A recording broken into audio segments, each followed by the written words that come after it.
um outro C que a gente é relevante e talvez seja o mais difícil de olhar, né? E na minha opinião é o que mais machuca, é o C de caráter. Esse geralmente é muito difícil de você analisar qual que é o caráter dos sócios ou o caráter dos gestores da companhia. E como é que fica o trabalho do gestor, esse mercado que está um pouco mais amplo?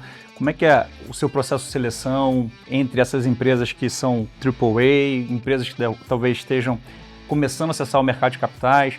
Como é que é a sua diligência, o seu portfólio, o seu olhar para esse mercado de capitais atual? Um segundo fator que eu acho relevante é, mais importante do que você ter um evento de crédito, etc., é você saber se aquilo estava no preço ou não.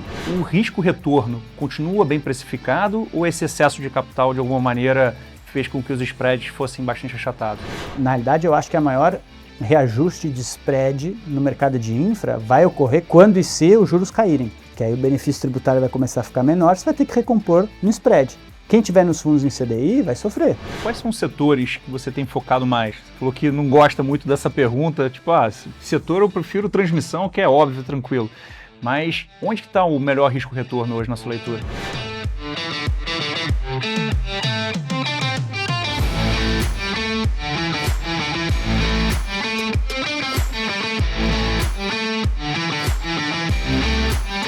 Olá, seja bem-vindo ao Conexões, o podcast que conecta o mercado financeiro à economia real. Eu sou Arthur Carneiro e vou ter a oportunidade de falar com investidores, gestores, empresários e empreendedores, aqueles que fazem a economia girar e o Brasil crescer.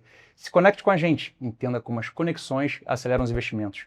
Hoje eu vou ter a oportunidade de falar com uma das principais empresas do mercado de crédito brasileiro, uma das mais antigas, Pierre Jadu, gestor de crédito da Arx. Pierre, obrigado aí por disponibilizar um pouquinho da sua agenda, vir falar com a gente no meio do feriado. Obrigado mesmo. Eu que agradeço, Arthur, o convite, muito bom estar aqui participando. Espero trazer um pouco de informações aí para os nossos investidores, alocadores, empresários também, né? Excelente. Pierre, me fala um pouquinho da sua carreira, como é que você entrou em crédito, como é que foi a sua história pessoal? Tá. Bom, eu fiz faculdade em administração de empresas, na FGV. Saindo de lá, eu gostava ali de exatas, sempre tive mais aptidão para a parte de exatas, né? Então, você sai ali da faculdade, meio que não sabe o que você vai fazer da vida. E acho que o caminho mais óbvio era, putz, você tem aptidão para finanças? Comece em banco, era o que todo mundo falava. Comece em banco, que se você quiser ir para a empresa, você vai fácil e o caminho oposto é mais difícil. Não sei se é verdade isso hoje em dia ou não, mas na época era o que todo mundo falava, né? Então, acabei indo estagiar no Morgan Stanley, né? Lá eu trabalhava na área de derivativos, né? Na parte de sales para derivativos. Eu gostava, mas era uma cadeira ali um pouco mais comercial. Eu fazia ali, né? A equipe fazia a ponte entre os clientes corporativos e a tesouraria, né? E quando tinha uma precificação de um produto mais estruturado, né? Ia para uma tesouraria ou para uma outra área, e ali era o momento que eu falava, isso aqui me interessa, mas ia para outra área, né? A parte comercial não me interessava tanto, né? Saindo de lá, eu fui para o Crédit Agricole, né? Na asset do Crédit Agricole, que depois virou Sendo Suez, depois foi vendido para o Safra, né? E lá eu comecei na parte de gestão de fundos de crédito, né? Caí de paraquedas ali e, na realidade, eu fui aprendendo, né? Junto com o crescimento dos fundos de crédito da época do Crédit Agricole, né? Então, naquela época ainda o crédito era difícil você crescer fundos de crédito, porque não tinha essas plataformas abertas como XP, BTG, etc., e os bancos grandes, eles tinham um ecossistema fechado para crédito, né? Então, eles distribuíam fundos de equity, fundos multimercados, mas crédito especificamente não distribuía naquela época, né? Então, na realidade, os fundos que a gente geria era para o private do Crédit Agricole, né? Então, no final do dia, a gente era um peixinho um pouco fora do aquário, digamos, que a gente estava dentro do private, mas a gente era uma gestora, né? Mas a gente vendia só para o private. E aí quando veio a XP, que rompeu essa barreira e a gente consegue de fato acessar o varejo, digamos assim. E foi aí que não só o Crédit Agricole, mas toda a indústria de crédito high grade começou a crescer, né? E eu fui aprendendo junto. E em 2018 eu acabei saindo com o meu time, né? E nós fomos para a Arx, né? A Arx é uma gestora já bem tradicional, de equities e multimercado desde 2001, foi comprado pelo Bank of New York Mellon em 2009. Em 2018 a gente vem para a Arx para criar a estratégia de crédito high grade, né? E desde então tem sido uma história super bem sucedida, né? E é mais ou menos onde eu estou hoje, né? E aí hoje debaixo de mim eu tenho um braço de high grade, que é onde a gente começou, né? Tem hoje 37 bi nesse braço, e eu tenho um braço de imobiliário, né? Que a gente trouxe um gestor também para tocar, que tem 350 milhões. Você falou um pouco dessa história do crédito, como ele foi mudando do ponto do passivo. Então, o surgimento das plataformas, isso mudou bastante. O que você tem de disponibilidade de outros investidores e, por isso, o crescimento. E como é que foi do lado do ativo? O que surgia para você naquela época em que você acessava o mercado de capitais e o que passou a surgir depois das plataformas? Mudou também? Mudou, né? Conforme o mercado foi crescendo, né, o universo de empresas que acessavam esse mercado também foi se expandindo, né? Talvez, na minha opinião, em alguns momentos expandiu demais, né? Talvez trouxe algumas empresas que não estavam prontas, talvez, para acessar o mercado high grade, né? Mas olhando lá no começo, você tinha muitos menos nomes na carteira do que você tem hoje. Era muito centrado em letra financeira de banco, grandes empresas super AAAs, né, de setores altamente regulamentados. Hoje em dia já é um pouco mais diversificado, né? Você tem outros setores que passaram a acessar o nosso mercado e outros produtos também, né? E como é que fica o trabalho do gestor nesse mercado que está um pouco mais amplo? Como é que é o seu processo de seleção entre essas empresas que são AAA, empresas que talvez estejam começando a acessar o mercado de capitais? Como é que é a sua diligência, o seu portfólio, o seu olhar para esse mercado de capitais atual? Assim, primeiro que o mercado mudou muito, né? Hoje em dia, eu acho que para você nascer, fazer um fundo de crédito high grade, né? Para você nascer, você já precisa ter muito mais equipe do que você precisava lá atrás, né? Eu lembro no começo do Crédit Agricole, a equipe era praticamente eu. Eu fazia tudo, né? Eu fazia análise, a gestão, né? Propriamente da alocação dos ativos. Tinha pouquíssimo secundário, então também não é que você conseguia girar muito sua carteira, quase que um buy and hold. E eu boletava também as operações, eu ligava para o administrador e custodiante, aí depois foi vindo um estagiário, um analista, etc. Cara, hoje em dia é assim, inimaginável você fazer isso com uma pessoa, ou com duas, ou com três. Vai ter que ter uma equipe muito mais robusta, né? O mercado ficou muito mais dinâmico, muito mais rápido. Como você tem mais empresas, exige um nível de monitoramento muito maior também, né? Então o mercado mudou bastante nesse sentido. O nosso mundo no crédito high grade, né, você basicamente está olhando as empresas que são ali o topo da pirâmide dos seus respectivos setores, né? Então, assim, via de regra, né, óbvio tem operações que são um pouco diferentes, mas a maioria das operações você está olhando a qualidade creditícia da companhia, né? Você não está pautado, a sua alocação não está pautada numa garantia ou numa estrutura específica, você está literalmente olhando o balanço da companhia e, assim, o grande foco é entender qual que é a capacidade de repagamento da dívida, né? E aí é fluxo de caixa, né? E aí você analisa a empresa, como que ela é o histórico dela de geração de caixa, etc. E você projeta isso para frente, né? E testa a companhia dentro de diferentes cenários. E essa projeção depois te ajuda a monitorar o crédito, né? A empresa está performando próximo ao que você tinha projetado? Ok, está performando pior, talvez você comece a reduzir a posição, zera a posição, por aí vai. Óbvio, esse é um dos Cs de crédito, né? Você tem outros fatores que você tem que olhar também. Se tiver colateral, né? Algum tipo de garantia, de novo, é raro no nosso mundo, a maior parte das operações são clean, né? Mas às vezes você tem, obviamente, o ambiente macro, né? Então você faz primeiro, você tem a visão macro, né? Como o ambiente, né? A macroeconomia afeta a companhia ou o setor, e você tem a análise, né? Bottom-up, que chama, que é da própria empresa, né? E mais um outro C que a gente é relevante e talvez seja o mais difícil de olhar, né? E na minha opinião é o que mais machuca, é o C de caráter, né? Esse geralmente é muito difícil de você analisar qual que é o caráter dos sócios ou o caráter dos gestores da companhia, né? Principalmente que quando a companhia está acessando, assim, se ela já tiver de cara um caráter ruim, né? Você fala assim, se o Vorcaro abrir uma empresa hoje e tentar captar, assim, não vai conseguir, é óbvio, né? Mas normalmente quando você entra no crédito, o cara está bem, né? A empresa está bem, as coisas estão indo bem, né?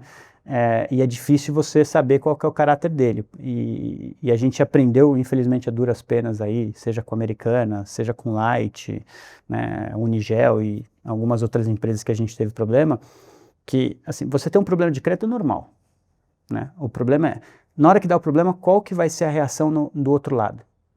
Né? Tem empresa que levanta a mão e fala, pessoal, deu problema, vamos sentar, vamos reestruturar, né? E vamos resolver. E tem cara que vai para a briga. E quando o cara vai para a briga, é uma destruição de valor sem fim, para ambas as partes. Né? E a gente aprendeu assim, tentar olhar, buscar indícios se tem algum problema de caráter ou não. Né? Ver se a empresa já teve renegociações passadas, se a empresa abre informações ou não.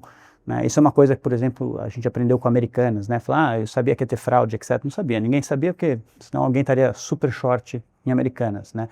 Mas era uma empresa que nunca abria informação para você. E o cara fala, meu sócio aqui é o 3G, eu não devo satisfação a ninguém, e é isso. Isso é uma coisa que a gente não tolera mais. Independente do balanço do cara, o cara não está disposto a abrir todas as informações que a gente quer, está raquetado na hora. E o balanço, e tem caso, assim, tem um caso de um porto, né, que a gente olhou, que continua indo super bem, a gente deixou dinheiro na mesa, mas é isso, a gente ligou pro cara, o cara falou, meu sócio é a Maersk, e eu não vou nem responder pergunta, só respondi o call aqui por educação. A gente vetou, né, a empresa está indo bem, gera caixa, o porto é bom pra caramba, mas a gente não tolera mais. Até quando, né? Você não sabe exatamente o que está acontecendo, o problema você é que, não assim, consegue acompanhar. Americanas também, né? 40 anos de história, 40 3G. anos de história, os 3G, etc. Você nunca imaginar que ia ter uma fraude daquele tamanho, né? Então são coisas que você passa a falar, meu, isso aqui não dá mais para aceitar, independente do balanço do cara, de quem que é o sócio, etc. Então são algumas coisas que a gente olha aí no dia a dia. Você que está no mundo high grade, o foco maior é achar os bons players que têm esse fluxo de caixa, que têm esse caráter, e fugir do resto. Então é deixar dinheiro na mesa mesmo. Aí tem que tomar um pouco de cuidado, né? Porque é muito fácil você falar assim, você sempre pergunta, que setores você gosta? Pô, eu gosto do setor de transmissão, linha pronta, né? Recebe lá a RAP e pronto. Ok, mas isso vai estar no preço dos ativos também. Quanto paga isso, né? Não adianta também falar assim, eu só vou dar dinheiro para a empresa ultra mega óbvio que vai me pagar CDI mais 0,30. Entendeu? Você não vai conseguir compor um portfólio, né? Então, assim, e às vezes você também tem uma empresa super boa, com um fluxo de caixa super bom, madura, etc., um cash cow, vamos chamar, só que às vezes está com yield tão baixo que o mercado começa a alongar o prazo. Mas você fala, pô, beleza, eu gosto da empresa, ela gera caixa, mas, putz, eu não quero correr um risco de um spread duration de 10 anos, né, para ter CDI mais 0,40, 0,50, entendeu? Então, assim, você tem que achar empresas boas, bem geridas, que geram caixa ou têm potencial de gerar caixa, só que tem que estar no preço certo. Né? E às vezes, para estar no preço certo, você vai se expor também a empresas um pouco mais apimentadas. Né? Um cara que tem bons ativos, está passando por um momento de maior alavancagem, etc., está com um fluxo de caixa livre mais pressionado no curto prazo, beleza, eu vou aceitar estar nesse cara. Né? Eu também não posso compor meu portfólio só de coisas ultra mega óbvias, porque também você não vai ser remunerado pelo risco que você está tomando. E geralmente o mercado vai alongando prazo, alongando prazo, alongando prazo. Então, assim, a ponderação não é só se a empresa gera fluxo de caixa e não tem risco nenhum, entendeu? Você quer ter um retorno acima de um título público, algum risco você tem que tomar, sempre. Na sua leitura, como é que está hoje o spread de crédito? A gente viu recentemente a classe crédito surgindo como uma potência, então boa parte das outras classes foram cedendo espaço para o crédito recentemente, as plataformas, como você bem mencionou, também escancararam as portas para o crédito. O risco-retorno continua bem precificado ou esse excesso de capital, de alguma maneira, fez com que os spreads fossem bastante achatados? Eu vou dividir o nosso mundo em dois, que tem tido dinâmicas bem diferentes por causa de fluxo. Né? Então, eu tenho a parte de debêntures incentivadas, né, as que estão enquadradas na Lei 12.431, que são isentas de imposto de renda, e as tradicionais, vamos chamá-las assim. Né? A gente entra o ano de 2026, na minha opinião, ambos os lados estavam com spreads muito comprimidos. Né? Resultado aí de praticamente, desde segunda metade de 2023 até agora, fluxo ininterrupto, né, para a classe de crédito high grade. Assim, o Brasil virou praticamente monoclasse, né? Ninguém mais fala de equity, ninguém mais fala de multimercado, ninguém quer saber de crédito distressed ou high yield, não, é só high grade, pós-fixado ou título público. Né? E obviamente quando você tem um fluxo nessa magnitude, é difícil você falar, olha, está super bem precificado, não está. Então a gente entra o ano com os spreads comprimidos, né? Não tem vergonha em falar isso, né? A gente teve o evento de raiz em GPA, né, que na minha opinião não foi surpresa nenhuma, mas de fato mexeu no mood na ponta, né, principalmente Raizen, que tinha muita pessoa física com papel, né, e aí fica na mídia todo dia, Raizen, GPA, maior RE, etc., né, vai ali agredindo o humor do investidor, né, e a gente começou a ter um fluxo de saída de recursos, e aí você teve dois movimentos. Na parte de tradicionais, né, você não viu uma saída muito forte de resgate dos fundos. Mas como o gestor sentia que a ponta, o mood estava piorando muito, o que aconteceu? O pessoal começou a recuar os preços de compra, né? E só por recuar o preço de compra, o spread fica um pouco maior, a marcação começa a abrir um pouco. Então você teve uma abertura ali de uns 30 bases, né?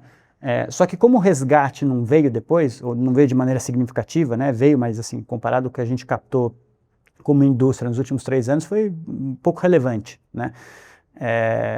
O mercado logo ali nos últimos 30, 40 dias já começou a fechar tudo de novo, né? Então a gente teve uma janelinha que deu uma oportunidade, eu não vou dizer boa, mas onde eu acho que os ativos começavam a ficar, só que dá para começar a colocar o pé, dá para começar a alongar um pouco a carteira, em nomes bons, etc. A gente fez isso lá na Arcos um pouco, né? Mas já voltou tudo. Nós também, assim, o que a gente comprou nessa janela aí de chacoalho, a gente já está devolvendo tudo para o mercado, porque a gente acha que está caro. De novo, empresas boas, geradoras de caixa, mas assim, está caro. Eu não quero ficar tendo posição de 10 anos que me remunera CDI mais 0,50, 0,60. Entendeu? Acho que eu não estou sendo bem remunerado pelo prazo, né, da operação. Então, no mercado de tradicionais, eu diria o mercado, assim, os spreads estão comprimidos de novo, né? Inclusive, assim, tem empresa que está com um spread mais comprimido que estava no começo do ano. Então, assim, voltamos ao que estava no começo do ano. No mercado de infraestrutura, eu acho que o movimento foi um pouco exacerbado. A gente sai de um patamar de spread, onde eu falo, isso aqui está amassado, tem que dar muita justificativa para né, falar que faz sentido esses spreads a B-60, B-70, né, para um patamar que eu acho que está bem atrativo, ali perto de B mais 50. Né? E eu vejo isso de 3 óticas. Né? A primeira é histórico, né? Mas tem que tomar um pouco de cuidado com o histórico, porque é um mercado relativamente novo, né? Então eu acho que, de maneira geral, os spreads eram muito altos em debêntures de infraestrutura no passado, né? E porque tinha muita disponibilidade de produto incentivado, isento. LCI, LCA, CRI, CRA, e todo mundo podia emitir CRI, CRA com qualquer tipo de lastro, era uma zona, né?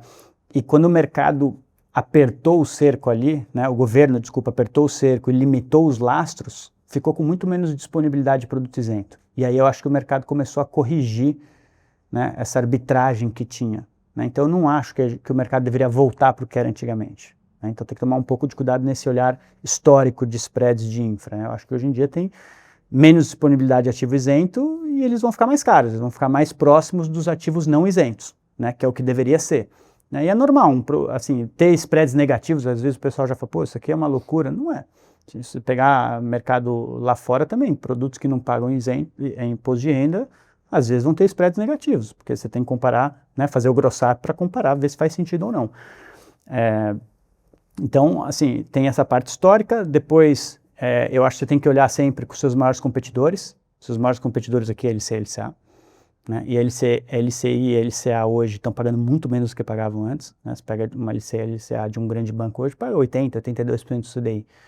Né? Então, você está ali com um nível de B mais 50, se você fazer o swap disso, já dá CDI mais alguma coisa, tem uma distância grande aqui. Então, o meu maior competidor também, eu acho que eu já fico mais competitivo contra ele. Quando eu estou a B menos 60, eu acho que a distância começa a ficar pequena. Né? E depois tem a questão do próprio gross-up. Né? E aí você tem que sempre olhar que o gross-up, né, ele é maior conforme os juros é maior. Né? Então, assim, hoje, boa parte do spread está embutido na taxa de juros, ou o que você está deixando de pagar de imposto. Né? Se você deixa de pagar imposto em cima de um CDI de 2, honestamente não muda muita coisa. Né? Eu vou economizar 15% em cima de um retorno de 2. Agora, num retorno de 15, começa a fazer muita diferença. Né? E eu acho que nesse nível de B mais 50, etc., quando você faz o gross-up, você está dando dinheiro para as empresas, você dá mais 2,70, 2,80. Empresas, assim, de setores defensivos, setor de utilities, transmissão, etc. Transmissão hoje deve estar ali perto de um B careca, B mais 20, etc. Mas se você faz o grosso disso, está dando dinheiro para o cara se der mais 2,5, eu acho bom. É um excelente risco retorno. Né? Ou se você quiser olhar, você está dando dinheiro a IPCA mais 8 isento. Né? Então eu acho o investimento hoje muito bom. Né? Óbvio, o cliente sempre olha o retrovisor, está olhando os últimos 3 meses, continua resgatando. Mas eu acho que o ponto de entrada é bom. Você falou, indo para o tradicional primeiro, que a gente teve poucos resgates, apesar de nós gestores acharmos que haveria um volume maior de resgates, dado o tamanho da mídia e das empresas que foram impactadas. Indo para lojas americanas, light, há 2, 3 anos atrás, a gente teve um evento que foi muito mais importante em termos de resgate, o mercado chacoalhou muito mais. A que se atribui essa diferença? Você acha que aqueles eventos foram piores ou o investidor já está mais maduro, já entende a dinâmica do crédito? Eu acho que tem vários fatores para explicar. Primeiro, eu acho que o mercado de crédito é relativamente novo. Né? Então, você sai de um mercado que há 10 anos atrás mal tinha marcação ao mercado, então não tinha vol nenhuma. Então, o cara não aceitava vol nenhuma. Aí começa a ter marcação ao mercado, o cara entende que tem um pouquinho de vol. Aí você tem um evento Light Americanos, ele vê que às vezes dá um dente para baixo mesmo e é perda, você não vai recuperar, faz parte do jogo. Né? Então, tem esse aprendizado. Agora, falar assim, olha, o investidor já entende o que ele está comprando, eu não acho. Né? Tanto é que, às vezes, você vê alguns movimentos, por exemplo, com a GPA e Raizen, e você fala assim, cara, você está totalmente esperado. Né? Eu acho que esse é um dos fatores. Um segundo fator que eu acho relevante é, mais importante do que você ter um evento de crédito, etc., né, é você saber se aquilo estava no preço ou não. Entendeu? Hoje você tem várias empresas, né? Vamos supor, a Braskem, que essa semana estão falando que deve pedir RE, etc. O título da Braskem negocia 40%, 45% do valor de face. Está no preço que vai ter uma reestruturação. Então, a discussão não é se vai ter ou não. O que está no preço é que vai ter uma reestruturação, seja uma RJ, seja uma RE, etc. Né? O ponto é, dentro de uma RE, qual que é o recovery que eu deveria ter? Né? Quando você vai para Americanas e Light, né, a gente tinha acabado, né, na virada de 2021 para 2022, teve uma subida de juros extremamente agressiva. Né? 2022 as empresas começam a tentar ajustar a casa, só que na hora que entra em 2023 e as primeiras empresas começam a abrir o bico, nada estava no preço. Né? Nada, não tinha nenhuma empresa negociando a percentual do valor de face. Né? Então isso é uma coisa muito diferente do ambiente agora. Né? Aqui você tem várias empresas, né, que você tem no mercado que negociam a 40%, 30%, 50% do valor de face. Então já está no preço que vai ter uma situação de estresse. Né? Então isso eu acho que é um fator bem relevante. E depois na hora que você tem um chacoalho na indústria, né, você tem que entender, o investidor vai para onde? Né? E hoje em dia, assim, o pessimismo com a economia brasileira, né, e a preocupação com as eleições, e agora mais a questão geopolítica global, né, faz com que o investidor esteja totalmente avesso a risco. Né? Então, assim, ele vai para onde? Ele não vai para equity, ele não vai para multimercado, ele não vai para imobiliário, ele não quer saber de crédito ou high yield, ele não quer saber de nada. Então, assim, se ele não quer mais crédito high grade, vai para o título público. Né? CDB de banco, etc., também já paga muito menos que pagava antes. Então, assim, ele está com menos alternativas, porque o dinheiro já migrou ali para a parte defensiva, né, das classes de ativo. Você pega, por exemplo, o multimercado, ao mesmo tempo que você teve março, né, que teve Raizen, GPA, os multimercados tiveram o pior mês da história.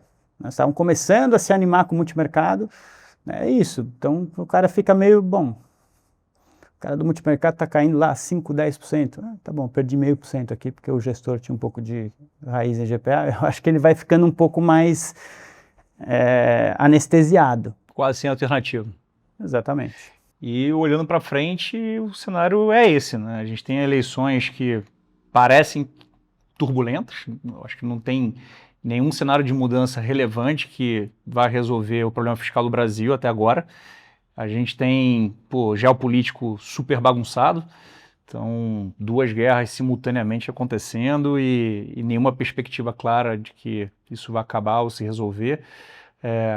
Acaba afetando os juros no Brasil, que já vem em alta há muito tempo. Esse ano a gente iniciou o ano com uma perspectiva de queda de juros que começou a acontecer de forma bem tímida e as curvas estão indicando que Acabou. vai ficar por ali. Então a tendência é que a classe continue ali em voga. Sim.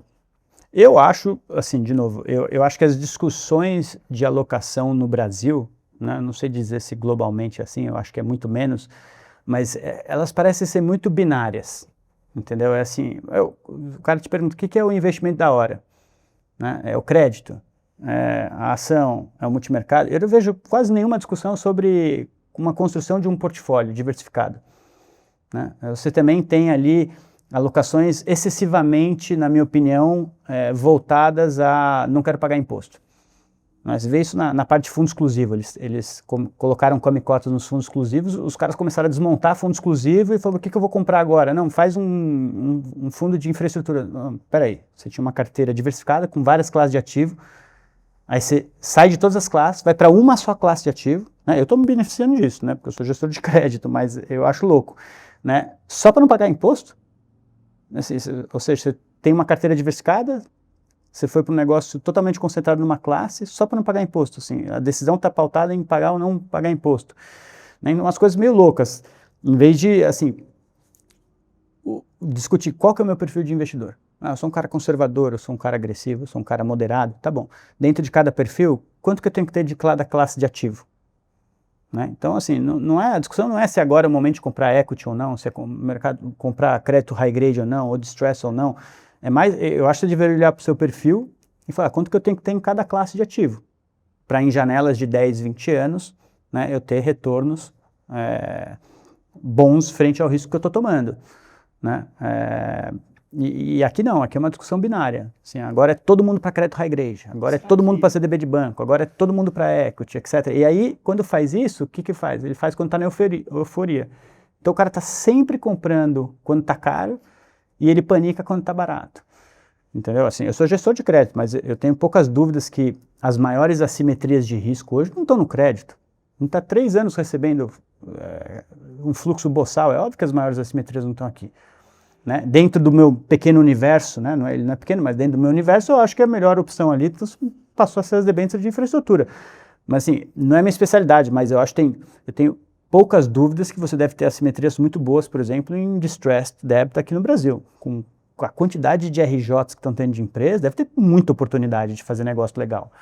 Entendeu? Ou em termos de equity, quando você olha os valuations, né? Me parece que tem boas coisas ali. Agora, tem que ter um pouco de paciência, vai ter um pouco mais de vol. Né? Então, eu acho que as discussões aqui elas são pouco técnicas nesse sentido. Né? Será que também os juros no Brasil é tão fora da casinha quando a gente compara com outras economias, mesmo economias subdesenvolvidas como nós, geralmente pagam juros muito menor e isso vai deixando o investidor meio sem alternativa. Por que eu vou correr mais vol, mais risco, ficar mais ilíquido se eu tenho uma remuneração tão grande aqui? A gente vê isso, por exemplo, nas fundações que estão no safe side, né? Eu tenho que bater essa meta atuarial aqui, a NTNB me supre o que eu preciso de retorno. Por que eu vou diversificar meu portfólio? Para a pessoa física não é exatamente assim, mas acaba ficando parecido. Para as fundações, eu não concordo. Eu acho que elas deviam ter um horizonte de investimento muito mais longo, né? E mesmo em janelas assim, manter uma diversificação maior e aproveitar outras oportunidades. Mas eu entendo. O cara tem uma meta atuarial e fala, já paga um título público aqui, já paga 1, 2% acima da minha meta atuarial, não precisa fazer mais nada nos próximos 30, 40 anos. Uhum. Entendo. Não concordo 100%, mas entendo. Para a pessoa física, um investidor em geral, né, eu acho uma discussão um pouco diferente. Né? Primeiro que assim, o nível de juros, ele deveria estar embutido em todas as outras classes de ativo. Quando você faz o valuation de uma empresa, você desconta o fluxo de caixa, né, pelo WACC, pelo custo de capital. Nesse custo de capital está embutido os juros. Né? Então, se a bolsa está deprimida, uma das razões é porque o juros está alto. Então, está embutido que tem um juros alto aqui, né? Sua taxa de desconto está muito alta. Né? Esse é o primeiro fator. O segundo fator é, o juros está alto no Brasil, porque o risco Brasil está muito alto também. Né? Então, às vezes eu vejo, por exemplo, um investidor indo totalmente para o CDI, porque não quer vol. Eu acho isso insano, pra falar a verdade. Né? Se o Brasil tem um problema fiscal, uma dívida insustentável, e claramente né? Assim, não precisa fazer muita matemática para você falar, isso aqui não é sustentável, a gente vai bater na parede. Né? Será que o CDI é o ativo livre de risco? Eu não acho. Se a única convicção que eu tenho, olhando a curva médio e longo prazo, né, pega um juros de uma NTNB a 8, né, tá? A única certeza que eu tenho é que os juros reais no Brasil não será 8 nos próximos 10 anos. Pelo simples fato de que o Brasil explode se isso acontecer. E o que quer dizer isso? Que ou a gente vai arrumar a casa em algum momento e os juros vão ser muito mais baixos. Se você estiver no CDI, você está perdendo a oportunidade de travar juros extraordinariamente altos por um prazo longo agora, porque você está avesso à volatilidade. Mas o outro cenário é o principal a ser analisado. Se a gente não arrumar a casa, a gente vai pagar nossa dívida via inflação.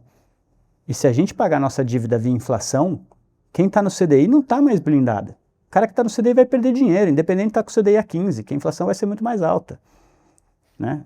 Pensa em países que têm hiperinflação. Quem estava num pós-fixado está perdendo lote de dinheiro.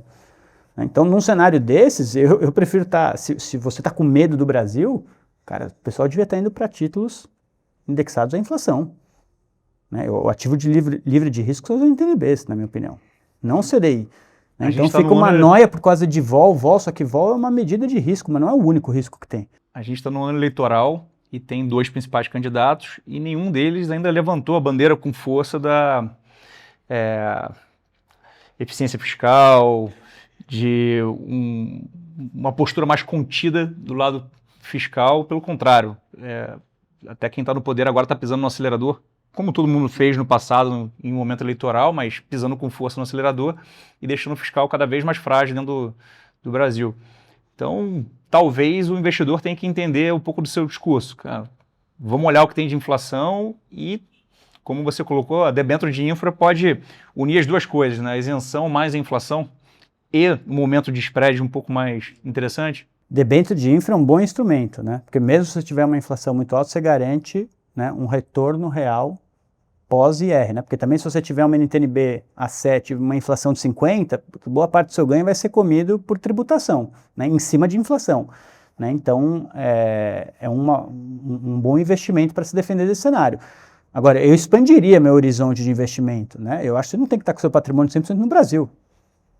Entendeu? A gente está tendo uma revolução de AI, assim, as melhores empresas estão fora, você vai ficar com o seu mundo, porque os juros é 15, né, pós-fixado, sendo que assim, se a gente não arrumar a casa, eu acho que vai ter um problema, mesmo quem está em CDI, né, então, assim, eu não olharia nem só ativos aqui, eu olharia ativos lá fora também, que eu acho que o investidor tem que começar a diversificar mais, né, parar dessa cabeça de, olha, ficar só no CDI pós-fixado, não tem vol, garanto minha rentabilidade, assim, o Brasil não paga 15% de juros à toa, é trabalho profissional da classe política. É muito esforço deles em deixar a gente nessa situação.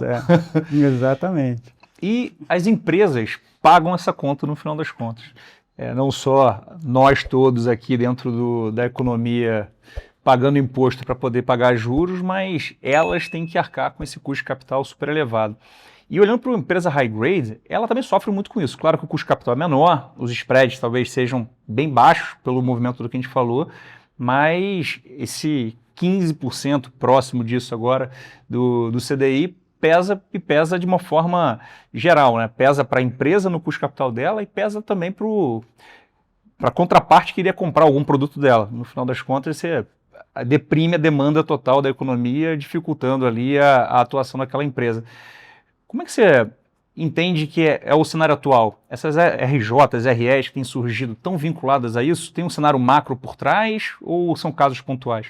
Não, com certeza. Eu acho assim, olhando o nosso mundo high grade, dá para falar que são casos pontuais. Porque, de novo, a gente está falando das melhores empresas, né, dominantes no seu setor, então são as que aguentam mais porrada, os menores vão morrendo antes. Né? Mas você tem alguns casos pontuais. Né? Geralmente, no nosso mercado, quem está sofrendo são as empresas que entraram nesse ciclo com uma estrutura de capital inadequada. Né? Então, é o cara que, pós-pandemia, fez movimentos muito agressivos de crescimento, hoje de M&A, se alavancou demais, olhava a curva longa de juros a 7, e aí na segunda metade de 2021 ele acordou no final do ano e a curva era 14. Né? Ou seja, ele calibrou uma alavancagem X, em termos de fluxo de caixa era 2x. Né? Esse cara está sofrendo até agora. Né? Aí você tem algumas empresas que têm mais capacidade de repassar preço na ponta, né? E tem ativos, então pode se desfazer de ativo para se desalavancar, reajusta preço, etc. Esse cara, alguns desses estão começando a sair do atoleiro, mesmo com juros altos, e você tem um cara que passa anos e anos enxugando gelo, que ele não tem o que fazer, né? Vou citar aqui um GPA da vida. O cara fizeram um turnaround bom operacional, mas do jeito que foi deixada a empresa em termos de alavancagem ali, assim, ou melhora o cenário macro, ou não tem salvação, né? Ele entrou com a estrutura de capital errada, né? E aí uma hora ele abre o bico, né? Então assim, eu acho que até nesse sentido, mais importante do que o nível de juros, né, é o ciclo dos juros, né? Se você tem juros a 15 para sempre, né, vamos supor que o Brasil fosse 15% de juros para sempre, não tem problema. O ponto é, boa parte dos investimentos não vão sair do papel porque o custo de capital é proibitivo, o cara fala, meu, esse retorno aqui não faz sentido, né? O cara só vai olhar projetos que rendem, sei lá, 25%, 20% ao ano no mínimo, entendeu? Agora, o problema é quando você tem ciclos com uma amplitude tão grande de juros, né? E principalmente por prazos tão longos, né? Geralmente um ciclo não dura 5 anos, a gente está indo para o 5º ano de juros estratosférico, né? Saindo de um juros muito baixo. Então, eu acho que isso é o maior ofensor, né? Então, hoje, quando eu olho o balanço da companhia, o maior ofensor é despesa financeira, né? Agora, eu acho que mais importante é você pegar a história antes, né? Por que é o maior ofensor hoje, né? E aí você tem diferentes setores que o cara consegue passar preço na ponta, então setores altamente regulamentados, né, tá no contrato, né? Que você passa inflação, geralmente o cara tomou dinheiro via inflação, ele já tem empréstimos super longos, ele sofre menos, né? E setores onde a empresa tem uma posição mais dominante que consegue repassar preço na ponte. Agora, você pega setores que nem o varejo discricionário, meu, esse cara sofre muito. Esse cara sofre muito, o cara que está de pé é herói praticamente, né? Pensando nisso, quais são os setores que você tem focado mais? Você falou que não gosta muito dessa pergunta, tipo, setor eu prefiro transmissão, que é óbvio, tranquilo. Mas onde que está o melhor risco-retorno hoje na sua leitura? Eu acho que tem alguns, eu não diria setorialmente, mas eu acho que tem alguns single names dentro de alguns setores que são um pouco menos defensivos, digamos, né? Ou algumas empresas específicas, por exemplo, no setor de saúde, tem algumas empresas que eu acho que estão pagando yields excessivos, na parte de aluguel de veículos, né? Tem algumas empresas que estão pagando yields excessivos, mas são mais single names, né? Em termos de setor, o que acontece? Eu tendo a olhar a situação agora e falar assim, olha, realmente tem muitas empresas de setores mais cíclicos, né, que estão com nível de spreads historicamente altos, né? Se eu pegar o que o Brasil faz, né, a classe política faz ao longo da história, eu acho que o meu cenário base é, no próximo governo, independente de ser direita, esquerda, etc., algum freio de arrumação vai ser feito. Eu acho que isso, a própria classe política entende que se não for feito um freio de arrumação, vai virar um perde-perde para todo mundo, né? E nesse sentido, eu acho que essas empresas, né, se você estiver posicionado nelas, você pode ter um retorno acima do mercado aqui, digamos, né? Agora, você está fazendo isso nos fundos? Não, por duas razões. A primeira, eu acho, e mais relevante, eu tenho pouca visibilidade, assim, nenhum dos pretendentes aqui estão sequer discutindo, né, qual que é o ajuste fiscal que tem que ser feito, o que tem que ser feito. Está no populismo barato, por enquanto, né, essa pré-eleição, e provavelmente vai ficar porque ninguém quer mexer nesse assunto, porque não é um assunto popular, né? Então eu tenho pouca visibilidade. Então eu não quero me posicionar agora, eu prefiro talvez perder o melhor ponto de entrada, mas entrar quando eu tiver uma visibilidade maior. E o segundo ponto que eu também acho muito relevante, assim, para o investidor na ponta, qual que é o veículo certo para fazer essa aposta? Não é no crédito high grade, né? Tá bom, você vai ter uma Magazine Luiza, um varejo discricionário, vai lá ter um papel a CDI mais 2. Pô, mas se você acha que o ciclo vai melhorar, os juros vão cair, né, o pessoal vai arrumar a casa, pô, mas compra o equity do cara, não vai comprar o crédito high grade. Faz sentido, né? Então eu também acho que o meu mandato não é o mandato adequado para você se posicionar para o setor, para o cenário bom, né? Então eu acho que a gente fica ali meio mais na defensiva, né? Agora, tá todo mundo assim, então tá caro, né? Então eu acho que hoje tá na gestão ali, tá, primeiro, aproveitar alguns single names, e aí tem que ter uma análise bem próxima deles, né, para ver se as suas premissas estão adequadas e se você tem razão em estar mais otimista com esse nome específico, né? E depois o resto da carteira é, assim, você evitar erros de precificação, ou seja, encurta a carteira, evita papéis muito longos, mesmo que a empresa seja boa, mantenha mais caixa. A gente tenta compensar, porque obviamente quando você encurta a carteira de crédito e carrega mais caixa, né, o carrego do seu fundo, o retorno esperado do seu fundo, ele cai. Normal, não tem milagre. Né? A gente tenta compensar parte disso aumentando estruturados, via FDIC, etc. Mas FDIC também já não paga mais do que pagava antigamente. Né? E é um jogo de paciência. Então você fala assim, olha, não preciso ser o cara com o melhor retorno esperado. Fica leve para quando der essas chacoalhadas no mercado, né, você conseguir aproveitar, ou se vier um cenário bom, né, você vai ter uma reprecificação dos spreads para cima, e é engraçado que vai ter um cenário bom, mas os spreads de crédito high grade AAA provavelmente vão abrir, porque as pessoas vão estar olhando outras classes de ativo e o dinheiro vai estar saindo um pouco da renda fixa. Né? Aí sim, com um mercado mais equilibrado entre oferta e demanda, aí você vai ter preços um pouco mais justos e volta a alongar a carteira. É um pouco o play que a gente tem feito aí nos últimos, 2 anos e meio praticamente. Excelente. A gente falou dos eventos que têm acontecido recentemente e tem muita discussão sobre a atuação no mercado de capitais nisso. A gente lá atrás teve um problema bem grande, que foi do Rodovias do Tietê, que era um papel muito pulverizado e faltava uma forma desses credores se reunirem e discutirem. Agora a gente tem vários gestores como investidores, mas mesmo assim, numa recuperação extrajudicial, você vê que os bancos eles têm uma atuação direta com a companhia e o mercado fica um pouco pulverizado ali para tentar puxar ali a sua voz e se colocar dentro dessa discussão que está acontecendo com a empresa. Você vê alguma evolução nisso? Quais são os pontos que a gente poderia trabalhar para o mercado, de certa forma, se coordenar e ter uma atuação mais firme junto nesses eventos? Eu acho que a gente está começando esse debate, né? Mas eu diria que assim, a gente é pouco relevante dentro das RJs e REs em termos de negociação. É de fato o que você falou. Geralmente, assim, numa RE, o playbook ou numa RJ, você busca ali o mínimo de credores possíveis para atingir o quórum e faz uma negociação com eles.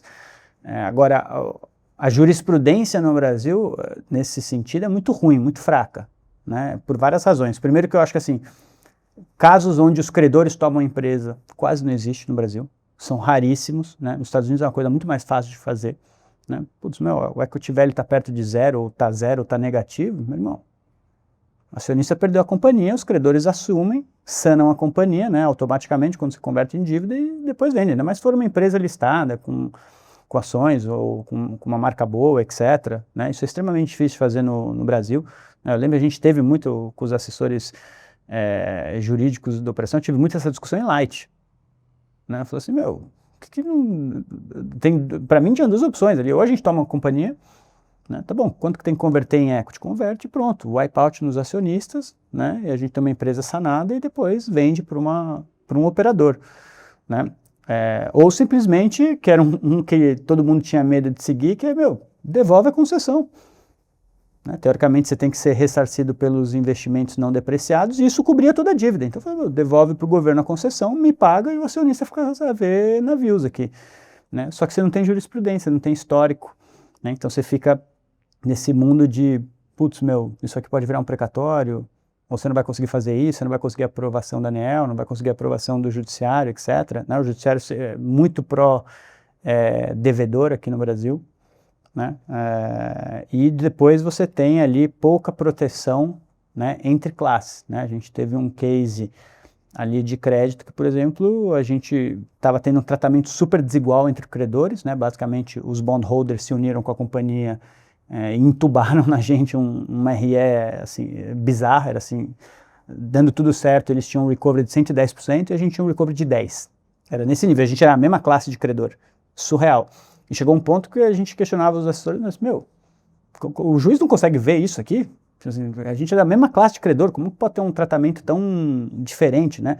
E os caras falaram que eles falavam com o juiz e o juiz falava, olha, eu não julgo os aspectos econômicos do plano. Eu falei, mas então se você tiver 50% de quórum, você faz o que você quiser.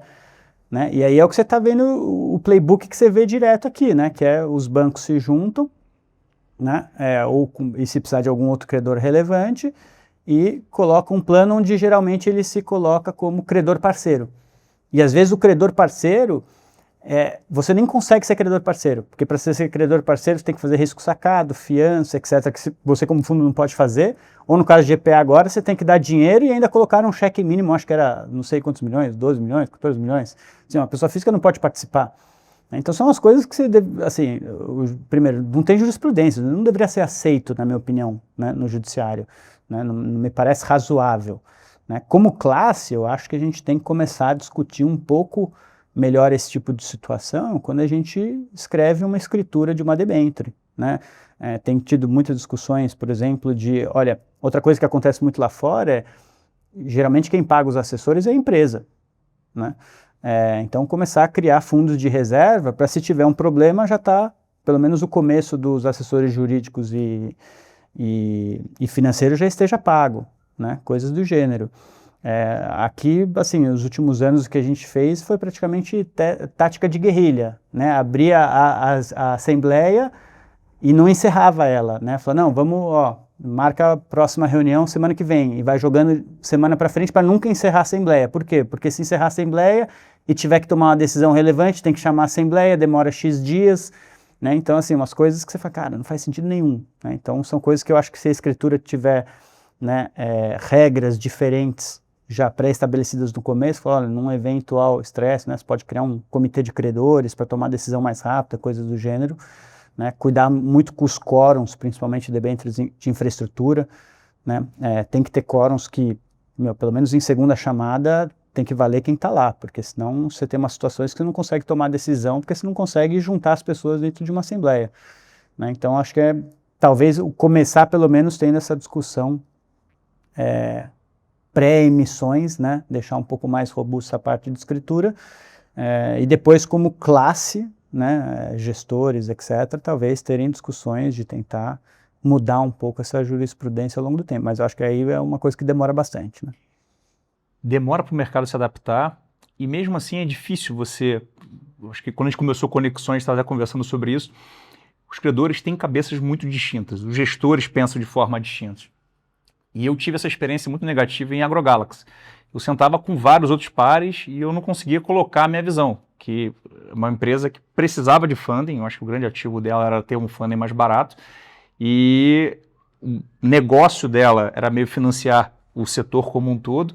Se ela não tivesse mais esse funding, ela teria um problema muito grande. E pedindo a RJ do jeito que ela pediu e dando um haircut do jeito que ela deu, certamente ela não teria o funding e eu acho que a gente está vendo aí que a recuperação da companhia vai ser realmente muito difícil, dado tudo que ela tomou de decisão. Mas, indo aqui para o meu aspecto, uma coisa que eu pensei e tento atuar dessa forma, e vocês com uma casa de 37 bi talvez tenham mais espaço para isso, de repente fazer operações bilaterais, em que eu tenha uma voz muito mais ativa, uma decisão mais rápida, uma maneira de não ficar ali nem refém de aspectos jurídicos, nem refém de repente, visões distintas na minha tomada de decisão. Vocês pensam ou atuam nisso? Tem essa intenção de fazer um crédito direto? Aí que tem que tomar um pouco de cuidado em termos de mandato, né? Porque nós somos fundos high grades com prazo de resgate curto, 1 dia, 30 dias, 60 dias. Então, se você começa a colocar muita operação bilateral, você até pode colocar, mas se você começa a colocar muita operação bilateral no seu portfólio, esses ativos não têm liquidez. Então, você começa a ficar com uma coisa totalmente descasada. Se eu começo a tomar resgate, de fato, preciso reduzir minha carteira de crédito, você não consegue.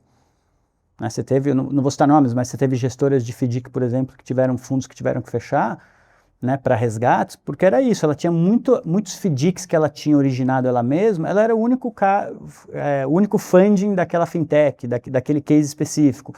Então ela não conseguia reduzir a carteira dela, ela não tinha sobreposição de carteira com ninguém no mercado. Então a gente tem que tomar um pouco de cuidado nesse sentido como fundo high grade, né? Adoraria fazer, mas é um pouco mais complicado, porque eu concordo com você, né? Na hora que você tem um evento desse, você consegue ser muito mais ágil se a operação está na sua mão, né? Agora, se você tem um mandato com uma liquidez um pouco mais longa, com gates, etc., né, um mandato mais perfil de vocês, aí eu concordo contigo, é melhor você estar numa operação bilateral, onde você consegue tomar decisões rápidas, né, eventualmente executar rápido. A gente tem um caso de um CRI lá que a gente quer executar e o credor principal não quer executar, E a gente está nisso há 1 ano e meio. Tipo assim, e a gente está refém da situação, a gente fica lá toda a assembleia, a gente vota, ó, queremos executar, né, e não executa, né, você fica refém da situação, então é complicado, né. O que eu acho que no mercado de crédito high grade, eu acho que tem algumas coisas que acontecem lá fora que poderiam acontecer, por exemplo, é side pocket, né, putz, você teve um ativo que deu estresse, né, em vez de na hora que você tem um ativo que dá um estresse, uma deterioração, né, se você começa a ter muito resgate, a sua posição naquele ativo começa a aumentar. Esse é um dos casos, provavelmente, que o cara do AgroGalaxy não quer colocar dinheiro na companhia, porque já está fora do perfil dele, está fora do mandato dele, né, ele não consegue sair daquele ativo, né. Então, se você consegue criar um side pocket, que é pegar aquela posição, né, e abrir, hoje em dia dá para fazer via subclasse, né, ou classe, na realidade, né. E aí, se o cara tinha R$100 no meu fundo e você tinha 1% em determinado ativo. Não, agora ele vai ter R$99 nesse fundo e ele vai ter R$1 nesse ativo problemático, e um spin-off. E esse aqui ele não vai poder resgatar, ele vai ter que esperar o processo, né, de recuperação do crédito ou conseguir a liquidez no crédito para resgatar o dinheiro. Ele pode resgatar os outros 99. Né? São mecanismos que você tem lá fora que nunca viu ser usado aqui no Brasil. Isso, né? Seria excelente, porque exatamente, dá tempo para o gestor fazer o trabalho dele. Exatamente. De recuperação, de discussão. Aí provavelmente você teria comportamento diferente numa AgroGalaxy da vida. Que o cara está querendo resolver o mais rápido possível, mesmo que a solução não seja melhor. Mas é porque o mandato dele, o cliente deles, não é que o cliente exige isso, mas como o cliente não entende direito que quando você tem um evento de crédito, você tem um processo para recuperar esse crédito. E vai ter vol no meio do caminho, é normal, mas é isso. Você vai passar por uma renegociação, por uma RE, por uma RJ, né, e você vai entender seu recovery value lá na frente. Tem um caminho a ser percorrido aqui. Né? Só que se o cliente assim, começa a panicar com qualquer vol, começa a resgatar do fundo, aquilo cria um problema para o gestor. Uma solução que já existe aqui no Brasil, também lá fora, são os fundos listados. E eles dão liquidez para o investidor, né? Então D2, eu saio do fundo, e dão essa perenidade de passivo para o gestor tomar ações mais controladas, pertinentes, com uma visão de longo prazo. Você acha que, de alguma maneira, a gente não poderia tentar trazer essa classe de high grade para dentro do mundo de listados? A gente, lá atrás, começou a montar um fundo, teve dificuldade, conversei com a Ana da Bram, eles montaram um fundo, um multimercado, que listaram. Pode ser um caminho alternativo em que você tenha liquidez por um lado e, por outro, um passivo mais estável, que é o importante para você não ter esse desbalanceamento da carteira ao longo do tempo, né? Eu tenho minhas dúvidas se funcionaria no high grade. Eu não sei se a estrutura de custos para fazer isso justifica os títulos que você está comprando. Em tese, são títulos líquidos, né, se você estiver aderente ao seu mandato. Então, no final do dia, eu questiono porque o cliente vai olhar e falar assim, mas por que você está terceirizando o trabalho de liquidez para mim, para vender a cota? Entendeu? E vai me gerar muito mais vol, porque se tiver outro cotista vendendo. Então, para um mandato puramente high grade, eu não sei se voa. Agora, vol machuca. Exato, porque no final o listado, o cara vai lá, ele compra um FII de CRI, um FIAGRO de CRAS, mas ele continua olhando aquilo como se fosse um equity. Né? Porque é listado e balança todo dia. Não, você está comprando um ativo de crédito. Né? Você tem que olhar o que está dentro da carteira. Né? Então, eu acho que desconfiguraria um pouco o objetivo que esse cara vai no mercado de crédito high grade. No final do dia, assim, mercado de crédito high grade, né, eu vejo aqui, eu até nem quando eu falo assim, o que a gente faz lá? A gente faz debêntures incentivadas, fundos de previdência high grade, e o resto eu não chamo os fundos D0, D1, D30, D60, eu não chamo de fundos de crédito, eu chamo de cash enhanced. Porque no final do dia é isso, a cabeça do seu cotista no final é isso, é uma alocação de caixa, cash enhanced, né, com um pouquinho mais, mas ele quer liquidez, então ele não quer vol. Então eu entendo, eu acho que se você transformasse isso num listado, putz, o cara não ia ter interesse nisso. Agora, para você ter operações mais estruturadas, né, aí é onde sim, você está com base nas garantias, tem que executar as garantias, eu acho que o caminho natural é fazer via listado, com certeza. Né? Agora, o cliente precisa entender que precisa aceitar um pouquinho de vol, né? De novo a gente volta na discussão de vol. Né? Mas o próprio passo que a gente fez lá dentro da Arx foi esse, né? A gente tem a estratégia de crédito high grade, sempre que os juros caem, né, o comercial começa, não, precisamos de um fundo com mais yield, né, o cliente quer mais retorno, o cliente quer mais yield, não sei o quê. Né? Hoje em dia está todo mundo feliz com 15, né? Mas quando os juros caem, né? O cara quer mais yield, não tem mais 1% ao mês garantido, né? E eu sempre falava, olha, eu tenho desconforto de fazer fundos high yield abertos, né? E aí eu vi o natural você ir via FIIs ou FIAGROS listados, porque aí sim você consegue fazer operações bilaterais, né? Construir a operação junto com o originador, né? Ou com o próprio devedor. Se tiver um problema, você executa ele, tem tempo, não tem ninguém ali te resgatando, etc., que uma hora você vai ser forçado a vender a qualquer preço. É a maneira correta, né? Mas, de novo, a versão à volta tão grande, né, que a gente também tem tido muita dificuldade, né, de escalar a estratégia, né? Assim, tem tido poucas emissões de listado, né? Você tem follow-ons para quem já é grande, mas assim, para quem está nascendo está sendo muito difícil. O cara fala, putz, mas tua cota não tem liquidez, mas pô, ter liquidez eu preciso crescer, você precisa me ajudar, né? Fica uma coisa que... O ovo ou galinha. O ovo ou galinha, e você fica ali naquele mata-burro, né? Um pouco ali onde a gente está sofrendo atualmente na parte de imobiliário, né? E Fiagro a gente não entrou porque a gente literalmente é muito ignorante no setor, a gente reconhece isso, e é um setor muito diferente, precisa de uma expertise muito específica, né? A gente prefere ficar de fora. Excelente. E, Pierre, onde estão as lições aprendidas nesse mercado todo? Você está já fazendo crédito há bastante tempo. O que você aprendeu que você falou, cara, isso aqui eu não quero mais olhar, não quero mais fazer, já com as minhas cicatrizes já aprendi que isso aqui não funciona? Tem várias coisas. Uma delas já comentei, né, a parte de caráter, né, assim, cara, empresa que não está disposta a abrir informações, abrir o kimono, esquece, né.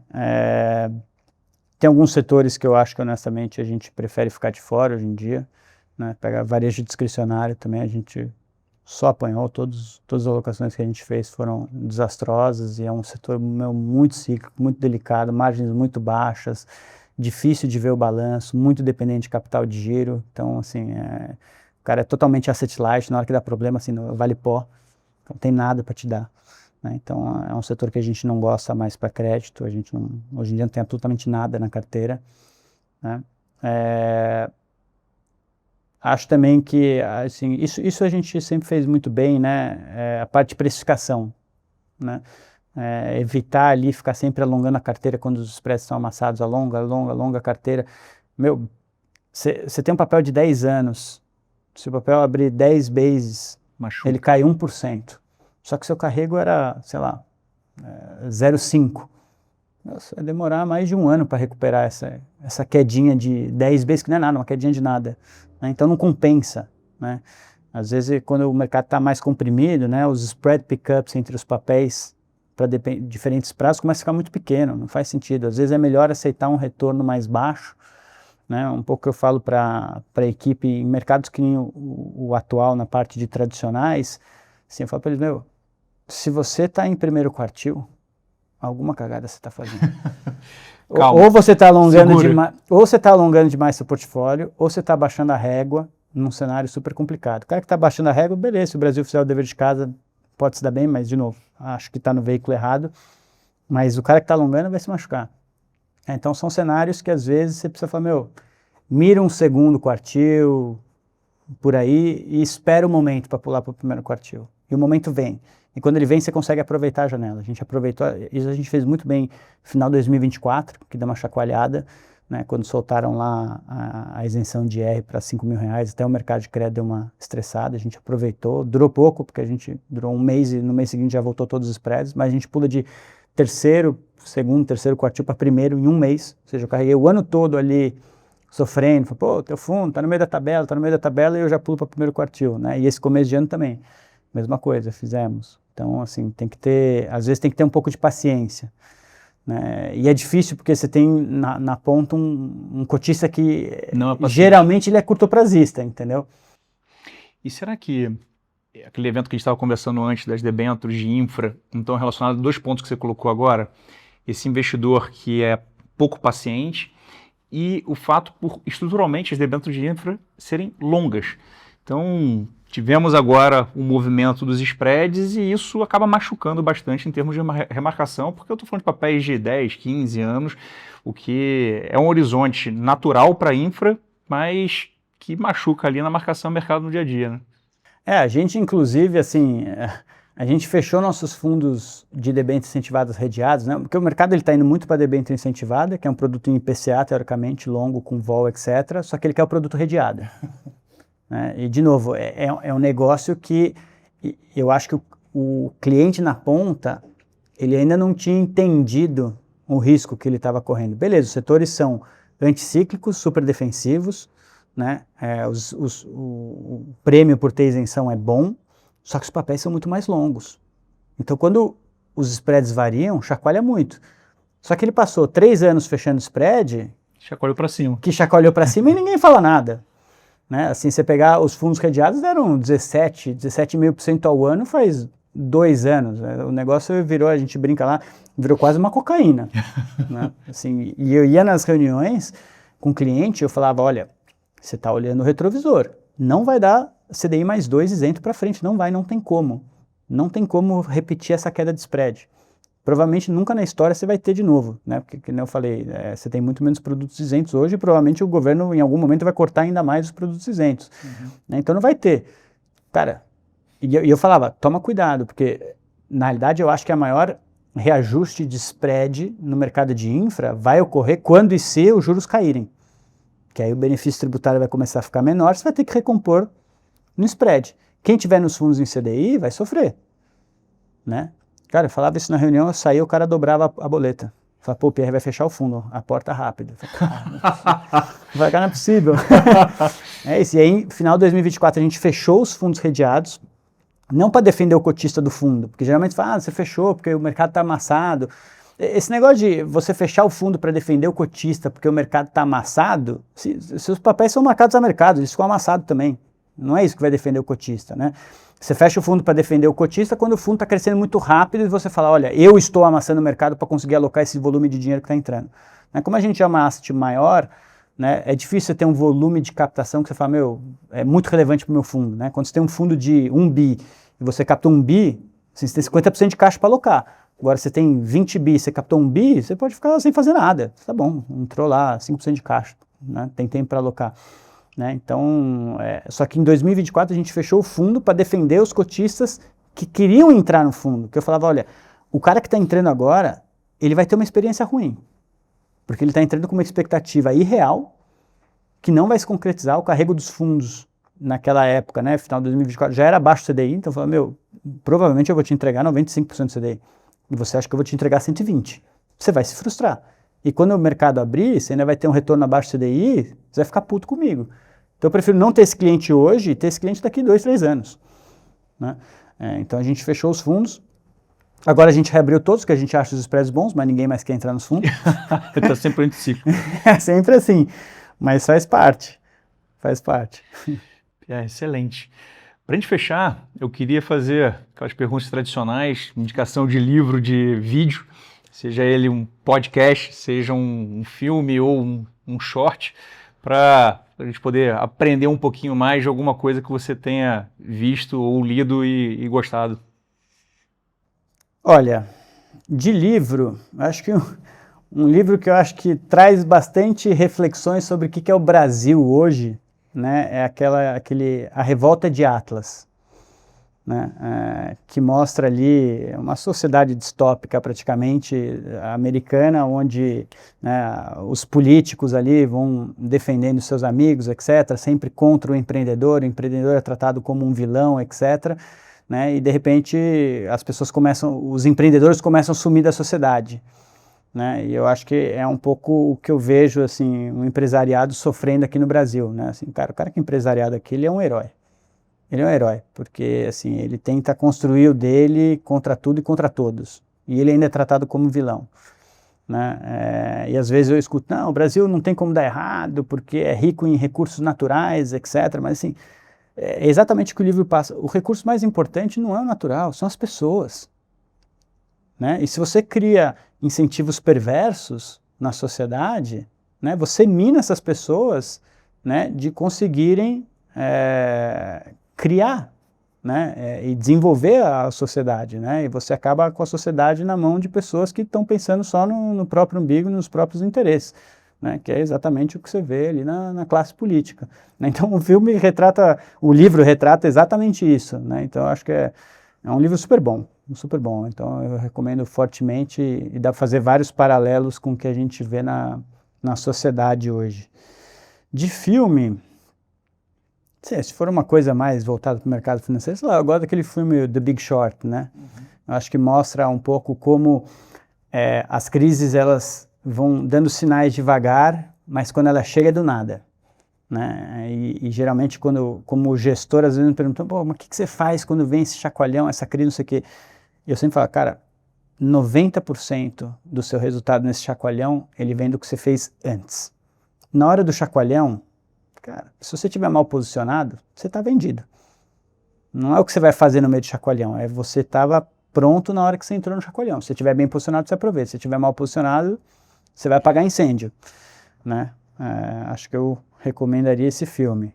Né? Ou se for uma coisa mais para a vida pessoal, eu gosto daquele filme, a gente que fica no mercado financeiro, né? Às vezes você se perde nesse mundo. Né? Aquele filme Clique, né? Não sei se você já viu. Acho que não. Clique é um que o cara, ele encontra um controle remoto que ele consegue controlar a vida dele. Né? E aí, partes chatas da vida dele, ele vai dando fast forward, ou abaixa o som quando alguém está incomodando, etc. E aí, uma hora, o controle entra no piloto automático e começa a fazer as coisas sem ele apertar. Né? E aí, a vida dele começa a passar na frente dele, né? Sem ele controlar, e quando ele vê, ele já está velho, gordo, etc. E não viveu a vida, entendeu? Às vezes eu sinto, né, trabalhando no mercado financeiro, eu sinto um pouco isso. Você está com o controle automático. Exatamente, às vezes está no controle automático, às vezes fala, putz, às vezes eu não consigo desligar a minha cabeça, né, do trabalho quando eu estou com a minha família, etc. E às vezes eu penso nesse filme, eu falo, será que eu não estou no controle automático? Você tem que saber, às vezes, desligar, né? Pierre, mas eu tenho uma visão diferente sua. Apesar disso, certamente, acho que você tomou decisões que não são óbvias. A gente está aqui em São Paulo, e você tomou a decisão de não estar aqui, tá com a sua família num lugar que é mais bacana, tem natureza, você consegue fazer o seu esporte, cuidar do seu corpo, da sua cabeça. Então, acho que são decisões que muita gente do mercado financeiro em especial, mas no total, acaba ali entrando no módulo automático e remando contra a maré, os empreendedores, né, que a gente estava mencionando, e quando vê, a vida passou.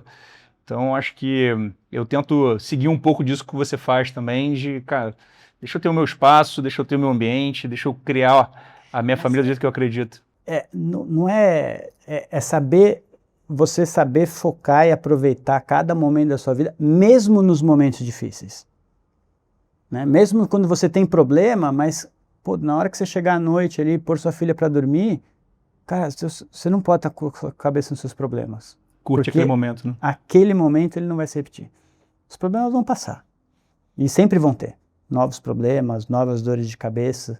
Né? Agora, se você está sempre ali, não consegue desligar a cabeça, né? É o que falam, vai ficar, né, trabalhando até tarde, todo dia. Né? Tem um pouco essa cultura no mercado financeiro. Cara, a única pessoa que vai lembrar que você trabalhava tarde daqui 30 anos é a sua família. Concordo muito. Pierre, obrigado aí. Foi um prazer enorme. Obrigado. Valeu por ensinar a gente. Pessoal, você que, assim como eu, aprendeu pra caramba aqui, entendeu um pouquinho mais dos fundos high grade ou cash enhanced, como o PR bem nomeou, siga o nosso canal, dê um like, entenda a diferença entre os gestores, entre as carteiras, saiba no que você está alocando. Crédito é um mundo bem amplo e você aloca em crédito, você não sabe exatamente o que você fez. Entenda essas diferenças, entre de forma correta. Bons investimentos. Até a próxima.